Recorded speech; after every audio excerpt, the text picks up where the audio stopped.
Thanks very much, Faye. See you in the next hour. Now, the High Court in Pietermaritzburg will later this morning hand down judgment in former President Jacob Zuma's application to have his fraud and corruption case postponed. Yesterday, his lawyers argued that the virtual hearing of his case would compromise his right to a fair trial. But the National Prosecuting Authority dismissed that as another of Zuma's delaying tactics. Zuma has pleaded not guilty to charges including corruption, fraud and money laundering. He has evaded prosecution for more than a decade by casting himself as the victim of a politically motivated witch hunt.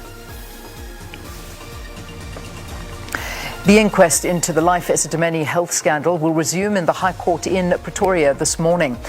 Former Life Esidimeni CEO Dr. Morgan Mkhatshwa is expected to take the stand today. 144 mentally ill patients died after they were moved to non-compliant NGOs.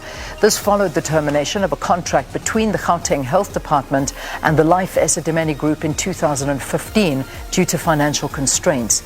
People died allegedly from neglect, dehydration, torture and hunger between March and December 2016.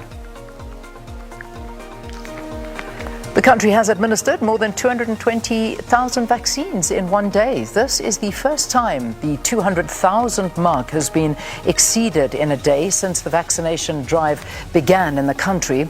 Over 5.3 million jabs have been administered, while almost 1.8 million people have been fully vaccinated.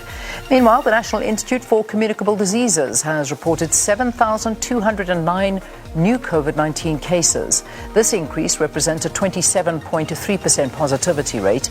The death toll now stands at 67,080 after a further 221 COVID-19 related deaths were reported in the last 24 hours.